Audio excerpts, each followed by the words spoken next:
Students, हमने बात की थी करंट और वोल्टेज का। जो हमारे पास कैपेसिटिव सर्किट में जो वेव फॉर्म्स बनते हैं वो इस तरह होते हैं। सो आपने देख लिया कि यहाँ पर जो वेव फॉर्म्स बनते हैं करंट का, आप देख रहे हैं कि जब वोल्टेज जीरो है यानी उसका फेज यहाँ पर कितना है, फेज एंगल कितना है, वो है जीरो। फेज जो है उसका वो जीरो है, theta is equal to zero.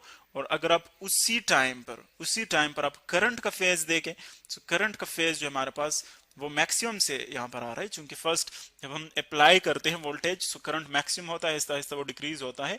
So zero voltage पर जब उसका फेज जीरो हो सो करंट का फेज कितना होता है, ये आप यूं भी लिख सकते हैं, ये है वोल्टेज के लिए फेज और ये है करंट के लिए फेज। सो करंट का फेज यहाँ पर कितना होगा, पाई बाई टू। ये हम रेडियंस में ले रहे हैं, पाई बाई टू, जो कि एक्चुअली डिग्रीज में अगर आप देखें तो वो 90 डिग्रीज के इक्वल है, 90 डिग्रीज के इक्वल।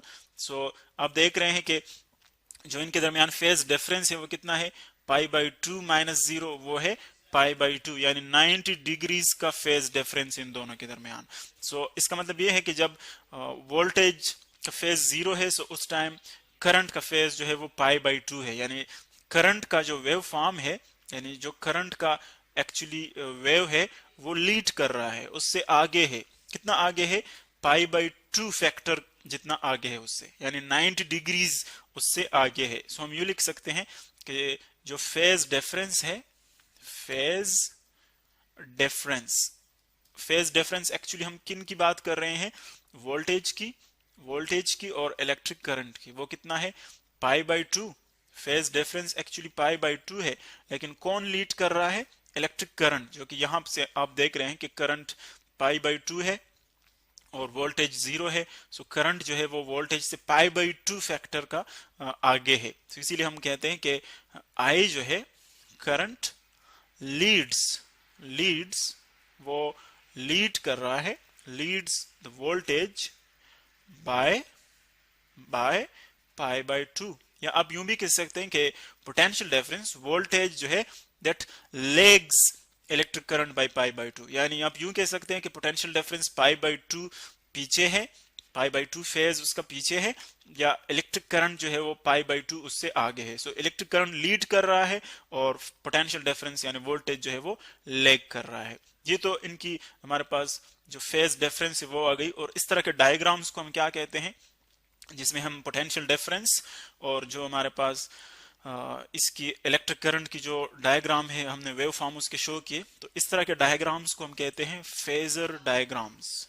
फेजर डायग्राम्स, चूंकि इसमें हम देखते हैं कि इनके दरमियान फेज डिफरेंसेस कितने हैं, फेज डिफरेंसेस। सो ये हमारे पास जो डायग्राम्स है these are called phasor diagrams. और अगर आप इसको वेक्टोरियली शो करना चाहे, सो हमने देखा था कि जब हम इस तरह के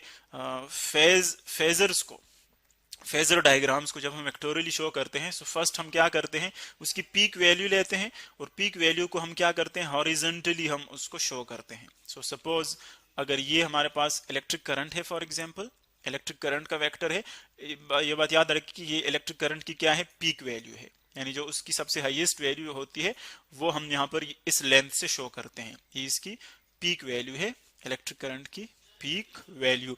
इसी तरह अगर आप देखें पोटेंशियल डिफरेंस की भी हम पीक वैल्यू लेंगे, क्योंकि दोनों की वेक्टोरियल रिप्रेजेंटेशन हम देख रहे हैं। सो पोटेंशियल डिफरेंस क्या है, इससे 90 डिग्री पीछे है, यानी हमने देखा कि इलेक्ट्रिक करंट जो है वो लीड कर रहा है। सो पोटेंशियल डिफरेंस इससे 90 डिग्री क्या है, पीछे है वोल्टेज। सो हम यू ड्रा करेंगे, देखिए इनके दरमियान 90 डिग्री का डिफरेंस है। लेकिन ये बात यहाँ पर आप देख सकते हैं कि पोटेंशियल डिफरेंस का डायरेक्शन मैंने डाउनवर्ड क्यों ड्रा किया, क्योंकि यहाँ पर हमने देख लिया कि जो इलेक्ट्रिक करंट है, फर्स्ट हम स्टार्ट करते हैं वेक्टर रिप्रेजेंटेशन हॉरिजॉन्टल से। वेक्टर रिप्रेजेंटेशन जो हम स्टार्ट लेते हैं वो हम हॉरिजॉन्टल से लेते हैं। तो मैंने इलेक्ट्रिक करंट को हॉरिजॉन्टल ले लिया, तो चूंकि पोटेंशियल डिफरेंस उससे 90 डिग्री पीछे है, सो मैंने यूं कर लिया। अब 90 डिग्री पीछे देखिए, मैंने अपवर्ड क्यों डायरेक्शन शो नहीं किया, क्योंकि जो डायरेक्शन होती है इनकी रोटेशन की वो हम एंटी क्लॉकवाइज लेते हैं, यानी इसकी जो डायरेक्शन है वो एक्चुअली यूं हम लेते हैं इस डायरेक्शन में। तो इसीलिए अगर हम बैकवर्ड डायरेक्शन देखेंगे अगर कोई वेक्टर इससे पीछे है तो वो यहाँ पर होगा। अगर मैंने अपवर्ड डायरेक्शन पे शो किया तो फिर इसका मतलब होगा कि पोटेंशियल डिफरेंस उससे आगे है, तो इसीलिए वेक्टर्स को मैंने इसी तरह शो किया। सो ये इसका आ गया वेक्टर रिप्रेजेंटेशन। अगर इनके दरमियान फेज डिफरेंस 90 नहीं है, कोई और एंगल है, तो फिर आप उसको उसी एंगल से शो करेंगे। लेकिन यहाँ पर 90 है और चूंकि ये पावर कैपेसिटिव सर्किट है, पावर कैपेसिटिव सर्किट, यानी इसमें सिर्फ और सिर्फ हमारे पास क्या है, कैपेसिटर है, तो इसीलिए हम इसको क्या कहते हैं, पावर कैपेसिटिव सर्किट। और पावर कैपेसिटिव सर्किट में जो फेज डिफरेंस है वो कितना होता है, 90 डिग्रीज का। लेकिन अगर आप इसमें रेजिस्टेंस या कोई और इलेक्ट्रिकल कंपोनेंट ऐड करते हैं तो फिर इसकी जो फेज डिफरेंस है वो 90 से कम हो सकता है, यानी वो डिफरेंट बन जाता है, उसकी जो वैल्यू है वो चेंज हो जाती है। ये थी उसकी वेक्टर रिप्रेजेंटेशन आ गई। अब अगर आप देखें इसकी मैथमेटिकल एक्सप्रेशन पर अगर हम आ जाए, मैथमेटिकल एक्सप्रेशन इसके हम किस तरह शो कर सकते हैं, बिल्कुल वही जो हम डीसी में यूज करते थे वही इक्वेशन होगा, Q is equal to CV। लेकिन यहां पर एसी सर्किट्स में हम क्या कहते हैं, एसी सर्किट में हमने देखा था कि वोल्टेज जो है वो चेंज होता रहता है, तो इसकी हर एक पॉइंट पर फिर हम इंस्टेंटेनियस वैल्यू जो है वो कैलकुलेट करते हैं, V0 sin ओमेगा t।